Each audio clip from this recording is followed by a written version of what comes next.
सोचिए एक ऐसी कंपनी जो 50 साल से ज्यादा के समय में अपने एक शेयर की कीमत $19 से बढ़ाकर $2,11,000 से भी ज्यादा कर दे। हर साल लगभग 19% की ग्रोथ, वो भी लगातार। बिल्कुल। और ये कोई नई नवेली टेक कंपनी नहीं है, ये है बर्कशायर हैथवे। और आज हम इसी कंपनी के पीछे जो दिमाग है, मतलब वॉरेन बफे, उनकी सोच को समझने की कोशिश करेंगे। हमारे पास 2016 से 2020 तक की उनकी वो चिट्ठियां हैं जो वो अपने शेयरधारकों को लिखते हैं। और ये सिर्फ रिपोर्ट्स नहीं है, ये तो जैसे निवेश की दुनिया का कोई खजाना हो। सही बात है। हमारा मकसद यहाँ सिर्फ आंकड़े देखना नहीं है, बल्कि हम उस सोच को, उस फिलॉसफी को पकड़ना चाहते हैं जिसने बर्कशायर को मतलब दुनिया की सबसे कामयाब कंपनियों में से एक बनाया है। तो चलिए इस खजाने में गहराई से उतरते हैं। तो सबसे पहली बात जो मुझे बहुत ही हैरान करती है वो ये है कि बफे खुद कहते हैं कि अब बर्कशायर को बुक वैल्यू पर आंकना बंद कर देना चाहिए। हाँ, ये बहुत बड़ा पॉइंट है। सालों तक उन्होंने दुनिया को बुक वैल्यू देखना सिखाया और अब वो कह रहे हैं कि नहीं, इसे भूल जाओ।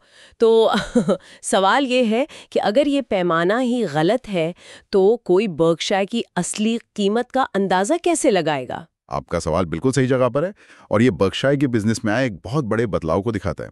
देखिए, पहले क्या था, बर्कशायर का ज्यादातर पैसा दूसरी कंपनियों के शेयरों में लगा होता था, मार्केटेबल स्टॉक्स में। अच्छा। तो उस वक्त बुक वैल्यू और कंपनी की जो असली कीमत होती है, जिसे इंट्रिंसिक वैल्यू कहते हैं, वो लगभग एक ही बात थी। लेकिन अब ऐसा नहीं है। नहीं, अब खेल पूरी तरह बदल चुका है। आज बर्कशायर की ज्यादातर जो वैल्यू है वो उन कंपनियों से आती है जिन्हें उन्होंने पूरी तरह से खरीद लिया है। जैसे उनकी रेलवे कंपनी या एनर्जी कंपनी। बिल्कुल। और अकाउंटिंग के नियम ये कहते हैं कि इन कंपनियों को बैलेंस शीट पर उनकी खरीद वाली कीमत पर ही दिखाना होगा, भले ही आज उनकी कीमत 10 गुना क्यों ना हो गई हो। अच्छा, तो इसीलिए बुक वैल्यू और असल कीमत में इतना बड़ा गैप आ गया है। जमीन आसमान का अंतर है। तो फिर वो खुद अपने इतने बड़े साम्राज्य को कैसे देखते हैं? इसका कोई स्ट्रक्चर है उनके दिमाग में? हाँ, वो इसे एक जंगल की तरह बताते हैं जिसमें 5 बहुत बड़े बड़े हिस्से हैं। वो इन्हें ग्रोव्स कहते हैं। दिलचस्प है। पहला और सबसे कीमती हिस्सा है वो कंपनियां जिनका पूरा कंट्रोल उनके पास है, बीमा के अलावा।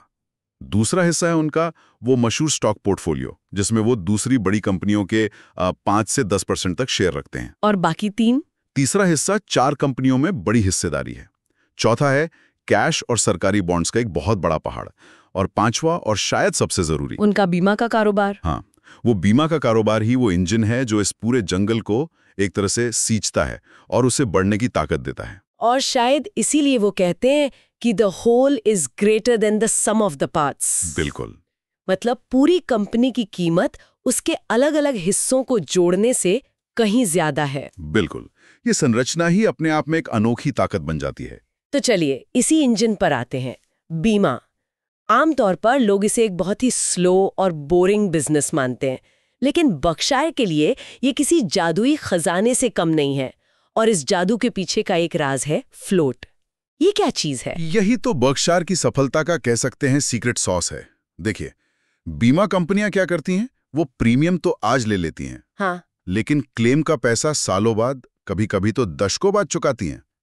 तो इस बीच जो पैसा उनके पास पड़ा रहता है उसे ही फ्लोट कहते हैं। अच्छा, तो ये पैसा तकनीकी रूप से तो उनका नहीं है? नहीं, ये ग्राहकों का है, लेकिन वो इसे अपने फायदे के लिए कहीं भी निवेश कर सकते हैं। और ये रकम तो बहुत बड़ी होगी। बहुत ज्यादा।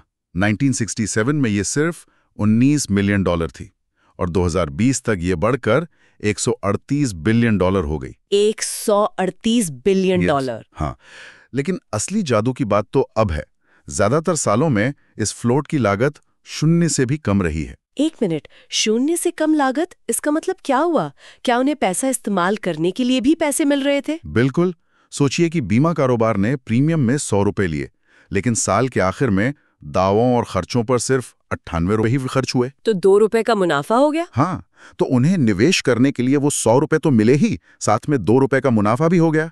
मतलब पैसे की लागत नेगेटिव हो गई। ये तो अविश्वसनीय है। ये तो ऐसा है कि आप किसी से उधार लें और वो आपको उधार लेने के लिए ब्याज दे रहा हो। मतलब ऐसा कौन सा बिजनेस मॉडल है दुनिया में? और बफे इस जादू का पूरा श्रेय अपने बीमा मैनेजर्स को देते हैं, खासकर अजीत जैन को। हाँ, अजीत जैन का जिक्र तो बार बार आता है। वो एक कहानी सुनाते हैं कि 1986 में अजित बिना किसी बीमा अनुभव के बर्कशायर आए थे और उन्हें सीधे एक डूबते हुए री इंश्योरेंस बिजनेस की जिम्मेदारी दे दी गई। बफे कहते हैं कि उस दिन से लेकर आज तक अजित ने बर्कशायर के लिए अरबों खरबों डॉलर बनाए हैं। मैंने वो मशहूर लाइन पढ़ी है जहां बफे कहते हैं, अगर कभी दूसरा अजित मिले और आप मुझे उसके लिए बदल सकते हैं तो संकोच ना करें, सौदा कर लें। मतलब किसी मैनेजर के लिए इससे बड़ी तारीफ क्या हो सकती है। निश्चित रूप से। तो ये अजित जैन जैसे मैनेजरों पर भरोसा ही है जो बर्कशायर को इतना खास बनाता है। लेकिन बफे का मानना है कि ज्यादातर निवेशकों को मैनेजरों पर भरोसा करने की जरूरत ही नहीं है, और इस बात को साबित करने के लिए उन्होंने एक बहुत ही दिलचस्प शर्त लगाई थी। हाँ, ये कहानी तो हर निवेशक को सुननी चाहिए। 2007 में बफे ने $5 लाख की एक खुली शर्त लगाई थी। अच्छा। उन्होंने कहा कि कोई भी इन्वेस्टमेंट एक्सपर्ट 5 हेज फंड्स का एक ऐसा पोर्टफोलियो चुनकर दिखाए जो 10 साल में एक सीधे साधे कम लागत वाले S&P 500 इंडेक्स फंड को हरा सके। मतलब उन्होंने वॉल स्ट्रीट के सबसे होशियार लोगों को चुनौती दे दी कि बस बाजार के औसत रिटर्न को ही पार करके दिखा दो। हाँ, और टेड साइड्स नाम के एक मैनेजर ने ये चुनौती स्वीकार भी की। उन्होंने 5 ऐसे फंड्स ऑफ फंड्स चुने जो खुद सैकड़ों अलग अलग हेज फंड्स में निवेश करते थे। तो ये मुकाबला वॉल स्ट्रीट के सबसे तेज दिमागों की पूरी फौज से था। बिल्कुल। और 10 साल बाद नतीजे क्या रहे, मुझे अंदाजा तो है, पर फिर भी बताइए। नतीजे हैरान करने वाले थे। 10 साल में S&P 500 इंडेक्स फंड ने 125.8% का रिटर्न दिया, जो करीब 8.5% सालाना होता है। ठीक है। वहीं उन 5 सुपर फंड्स का प्रदर्शन बहुत ही खराब रहा। सबसे अच्छे वाले ने सिर्फ 87.7% रिटर्न दिया और सबसे खराब वाले ने तो सिर्फ 2.8%। मतलब एक भी फंड इंडेक्स के आसपास भी नहीं फटक सका। लेकिन क्या ये थोड़ा अनुचित नहीं है? हेज फंड का मकसद सिर्फ बाजार को हराना नहीं होता, वो तो जोखिम को भी कम करने की कोशिश करते हैं। ये एक बहुत अच्छा सवाल है और हेज फंड मैनेजर्स यही दलील देते भी हैं। लेकिन बफे का जवाब बहुत सीधा है। उन्होंने कहा कि अगर आप 10 साल तक इतना कम रिटर्न दे रहे हैं तो आप जोखिम कम नहीं कर रहे, आप बस खराब प्रदर्शन कर रहे हैं। और इस खराब प्रदर्शन के पीछे एक ही बड़ा विलन था, फीस। वो 2 और 20 वाला मशहूर फॉर्मूला। बिल्कुल। हेज फंड्स 2% मैनेजमेंट फीस और 20% मुनाफे पर कमीशन लेते हैं। बफे अपनी चिट्ठी में एक लाइन लिखते हैं, फीस नेवर स्लीप। फीस कभी नहीं सोती। वाह। चाहे बाजार ऊपर जाए या नीचे, मैनेजर की फीस तो बनती रहती है।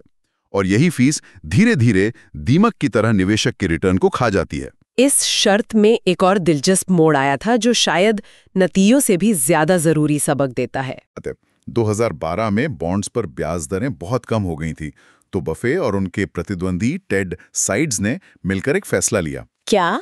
उन्होंने शर्त के पैसे को सरकारी बॉन्ड से निकालकर बर्कशायर हैथवे के शेयरों में लगा दिया। अरे वाह, ये तो बहुत स्मार्ट मूव था। बहुत ही ज्यादा। और इस एक सीधे साधे फैसले ने शर्त के आखिर में चैरिटी को मिलने वाली रकम को $1 मिलियन से बढ़ाकर $2.22 मिलियन कर दिया। तो सबक ये है कि निवेश में सफलता अक्सर कुछ बड़े और सही फैसले लेने से मिलती है, न कि रोज रोज की छोटी मोटी खरीद फरोख्त से। एग्जैक्टली। बफे अपनी चिट्ठियों का इस्तेमाल सिर्फ अपनी कंपनी के बारे में बताने के लिए नहीं करते, बल्कि वो इसे कॉर्पोरेट अमेरिका को आईना दिखाने का भी एक मौका समझते हैं। वो अपनी राय रखने से कभी नहीं डरते। इसमें तो कोई शक ही नहीं है। वो एडजस्टेड EBITDA जैसी चीजों के बहुत बड़े आलोचक हैं। ये क्या है? ये कंपनियों को अपनी कमाई को बढ़ा चढ़ाकर दिखाने का एक फैंसी तरीका है, जिसमें वो असली खर्चे छुपा लेते हैं। हाँ, जैसे कर्मचारियों को दिए गए स्टॉक ऑप्शंस, उनको वो नजरअंदाज कर देते हैं। इसके लिए उन्होंने अब्राहम लिंकन का एक बड़ा मजेदार उदाहरण दिया है। हाँ बिल्कुल। वो पूछते हैं, अगर आप कुत्ते की पूंछ को पैर कहें तो उसके कितने पैर होंगे? कितने? और फिर खुद ही जवाब देते हैं, 4, क्योंकि पूंछ को पैर कहने से वो पैर नहीं बन जाती। बात तो सही है। उनका संदेश साफ है, अकाउंटिंग की बाजीगरी से कंपनी की असली आर्थिक हकीकत नहीं बदल जाती। वो शेयर बायबैक, मतलब कंपनियों का अपने ही शेयर वापस खरीदने के बारे में भी बहुत कुछ कहते हैं। और उनकी राय बहुत ही साफ और तर्कसंगत है। वो कहते हैं कि बायबैक तभी फायदेमंद है जब कंपनी के शेयर अपनी असल कीमत से कम पर मिल रहे हों। मतलब अगर $1 की चीज 90 सेंट में मिल रही है तो खरीद लो। हाँ, तो बाकी बचे शेयर धारकों को फायदा होता है। लेकिन वो उन CEOs की कड़ी आलोचना करते हैं जो तब शेयर खरीदते हैं जब कीमत आसमान पर होती है, सिर्फ इसलिए कि उन्हें बाजार को खुश करना होता है। और बर्कशायर ठीक इसका उल्टा करता है। जब सब डर कर बेच रहे होते हैं तब वे खरीद रहे होते हैं। एकदम सही। 2020 में जब कोरोना की वजह से बाजार में हाहाकार मचा था, उन्होंने $24.7 बिलियन के अपने ही शेयर वापस खरीदे। 24 बिलियन? हाँ, और इस एक कदम ने मौजूदा शेयरधारकों की कंपनी में हिस्सेदारी को 5.2% बढ़ा दिया। वो भी बिना एक पैसा खर्च किए। ये चुपचाप अपने शेयरधारकों को अमीर बनाने का तरीका है। इन सब विश्लेषणों और आलोचनाओं के बावजूद इन चिट्ठियों में एक बहुत ही मजबूत और आशावादी थीम बार बार सामने आती है। वो इसे अमेरिकन टेलविंड कहते हैं। इसका क्या मतलब है? ये उनके निवेश दर्शन की, कह सकते हैं, आत्मा है। वो अक्सर अपनी पहली निवेश की कहानी सुनाते हैं। 1942 में जब वो सिर्फ 11 साल के थे, हाँ, उन्होंने $114.75 का एक निवेश किया था। हाँ, वो हिसाब लगाकर बताते हैं कि अगर वही पैसा उस दिन एक बिना फीस वाले S&P 500 इंडेक्स फंड में लगा दिया होता तो 2019 तक उसकी कीमत टैक्स से पहले $6,06,811 हो जाती। $6 लाख से भी ज्यादा। ये तो मतलब 5,288 गुना की बढ़ोतरी है। ये तो अविश्वसनीय है ना? और अगर सोने में निवेश किया होता तो? अगर उतने ही पैसे का सोना खरीदा होता तो उसकी कीमत आज सिर्फ $4,200 होती। उनका संदेश बहुत साफ है। अमेरिका के बिजनेस में उसकी उत्पादन क्षमता में पैसा लगाना लंबी अवधि में किसी भी दूसरी चीज से कहीं बेहतर रिटर्न देता है। और वो इस बात पर भी जोर देते हैं कि ये सफर कोई सीधी सपाट सड़क नहीं रहा है। हाँ, और ये समझना बहुत जरूरी है।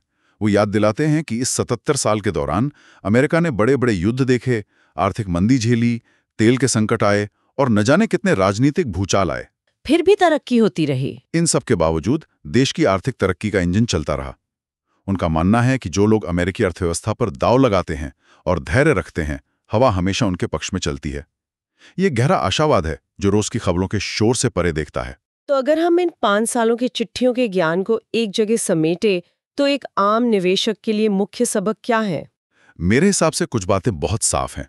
पहली, किसी भी बिजनेस को सिर्फ ऊपरी नंबरों से मत आंकिए, उसकी असली कीमत को समझिए। दूसरी, धैर्य रखिए। असली दौलत बनाने में वक्त लगता है। ये कोई मैगी नूडल्स नहीं है। बिल्कुल नहीं।